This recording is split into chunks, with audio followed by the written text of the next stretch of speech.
Hello guys, সবাই কেমন আছো? শীতকালীন সন্ধেবেলা শুভেচ্ছা সবাইকে। আজকে আমি তোমাদের ঘরোয়া পদ্ধতিতে সামান্য কিছু উপকরণ দিয়ে কীভাবে ভেজ মোমো তৈরি করবে সেটাই দেখাবো। দেখো, প্রথমে আমরা ময়দা মেখে নিয়ে সেটাকে ছোট ছোট লেচি করে নেবো। একদমই ছোট ছোট লেচি করব। তোমাদের প্রয়োজন মতো তোমরা লেচি করে নেবে। আর ময়দাটা মাখার সময় সামান্য নুন আর চিনি দিয়ে ময়দাটা মেখে নিতে হবে।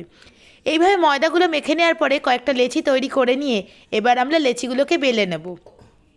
লেচিগুলোকে বেলার সময় আমাদের খেয়াল রাখতে হবে খুব পাতলা করে, একদম শীটের মতো করে বেলতে হবে, খুবই পাতলা করে, যাতে কি না মোমোর বাইরের কোটিংটা খুব পাতলা হয় আর ভেতরে পুরটা সহজে আমরা ভরে দিতে পারি এবং খেতেও যাতে সুস্বাদু লাগে।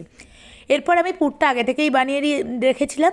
পুরের মধ্যে পুর বানানোর জন্য আমি কী দিয়েছিলাম? আমি দিয়েছিলাম গাজর, ক্যাপসিকাম, পেঁয়াজ, আদা রসুন বাটা। এছাড়া আপনারা আপনাদের পছন্দ মতো সবজিও দিতে পারেন। আর সামান্য লঙ্কা কুচি দিয়ে আমি পুরটাকে একটুখানি সামান্য ব্লেন্ড করে নিয়েছিলাম। নিয়ে কড়াইতে তেল দিয়ে তার মধ্যে নাড়াচাড়া করে নিয়েছিলাম। এইভাবে পুরটা বানিয়ে নিলাম। আর এবার এই পুরটা দিয়ে আমি কিভাবে তোমাদের দু রকমের ডিজাইন বানিয়ে দেখাচ্ছি, ভালো করে দেখে নাও। ভালো করে দেখে নিলেই তোমরা এই ডিজাইনটা খুব সহজে বানিয়ে নিতে পারবে। মোমোর ডিজাইন অনেকেই বানাতে পারো না, তাই ভালোভাবে তোমাদের দু ধরনের এই ডিজাইনটা আমি করে দেখালাম। ভালো করে মোমোর পুরটা দিয়ে তোমরা এভাবে ডিজাইন করে নিতে পারবে।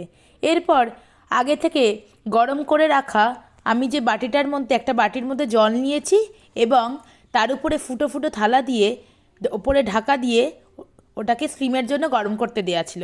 এবং ওই যে ফুটো ফুটো থালা আছে তার উপরে আমি তেল ছড়িয়ে গ্রিস করে দিলাম। তেল দেওয়ার কারণে ওই থালার সাথে ওই মোমোগুলো কখনোই আটকে যাবে না। মোমোগুলো হয়ে যাওয়ার পরে খুব সহজেই আমরা থালা থেকে মোমোগুলোকে আলাদা করে নিয়ে এইভাবে আমরা সার্ভ করতে পারি। আমার ভিডিওটা ভালো লাগলে লাইক, কমেন্ট, সাবস্ক্রাইব করবে।